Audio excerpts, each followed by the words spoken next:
Rick Parfitt has joined us after missing the action at Croft with a back injury, which has sorted itself out. How are you now? Yeah, it's lovely to be back, honestly. Sitting Croft out was torture, quite frankly, but, Nick did a great job. The car came back in one piece, which is, a fantastic thing considering the quick turnaround.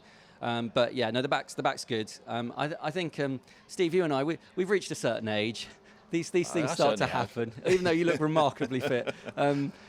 So I think it all stemmed from the Oliphant thing at when Oliphant and I came together at Alton, that unfortunate moment, and at Knock Hill I got a severe back sprain and strain, not sprain, and so it was awful. And Thruxton, I just kind of managed on some painkillers, but I told my doc that I would take a month off. So Croft fell within that, and but now back fighting fit, and at a place I technically know really well, so loving it.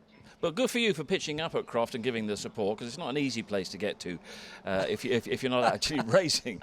What did you actually learn from standing on the sidelines? Do you know what? I really enjoyed it. It highlighted everything I love about BTCC, and it was nice to be genuinely a fan again. And it's such a all-enveloping series that you start to forget about everything because there's so much commitment. You have your sponsors to look after, you have the car, all the debriefs, and you're concentrating so hard that sometimes you don't get a chance to sit back and go, I'm in the BTCC. This is amazing.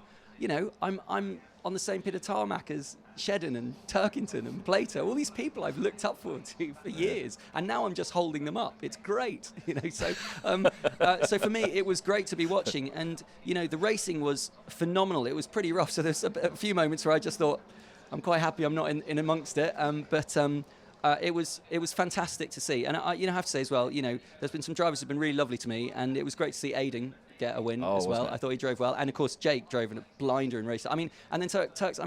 Three absolute legends of the series so far getting great wins, and so I was a fan again, and it was really lovely. But it's nice to be back in the car now. Absolutely. What do you feel you're learning, and do you sense that you're inching your way forward up the grid, up the order?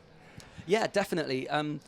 As I've always said, people don't understand how difficult it is to switch from GTs. And I get asked all the time, what's the difference? It must be similar. It is chalk and cheese. I equate it to being good at tennis and being good at hockey. Whilst you've got a ball and something to hit it with, there are totally different skills involved to achieve your goal. And what everyone also doesn't see is that it's so close.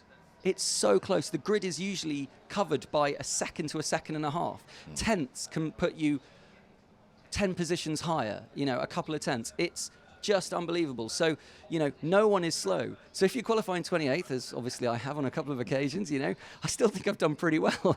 And, because you have to compare to your teammates, and Jack's done it for a year. And so, I've out-qualified Jack 3 times, and we're 3 all at the moment, not including Croft because I wasn't there, So there's a bit of rivalry there, but friendly rivalry. And so I've got to compare myself to my teammate, and that's the best I can sort of do. And I've got obviously great guys with Tom and Chris as well, and we all share data. So you can see I'm inching on. And, listen, I'm 46 and I'm a singer. These are all pro drivers. So considering I'm, hanging on and making good progress, I think I'm pretty happy with how it's going. Well, that's another problem in a way, because, the BTCC is a world that sort of looks in on itself a little bit. But outside the BTCC, the world is starting to come to life again, which means that your band is starting to become very active again. How do you manage the schedule, and what is the timetable like? Yeah, it's whilst I'm really happy to be back doing, what I do for a job, and we recently played Pub in the Park, which was great to be back at a festival again with 7,000 people alongside Ronan Keating, and we were supporting him. It was an amazing feeling. The sun was going down and everyone's jumping around and we're doing what we're doing and everyone's just singing back, and it was a wonderful moment, and sort of celebrating togetherness and everyone coming back. So for me, it's great, and obviously gigs are coming in. The schedule is starting to get a little bit crazy. Last night I was gigging in London, so I only got back to the circuit at 3 a.m. So I'm running a little bit on adrenaline at the moment, and the night before I was playing the ICC in Birmingham as well. So sleep is not a friend of mine at the moment, but you just knuckle down and concentrate and focus on, especially on a day like today, focus what energy you have into the important stuff. Whereas I've got my teammate Jack is like a bouncing puppy all the time. He has so much energy. So we're like polar opposites in the truck at the moment. But it's a happy environment. Accelerator, a great team, and it's really fun to be part of them. And also, we've got a big stereo system, so I'm just pumping out the tunes at the moment in the garage, which is keeping us all sort of upbeat. Yeah. But you're bouncing energy up on stage. Do you ever sort of dance around there and you're thinking, I've got free practice in 6 hours' time? And it's Absolutely.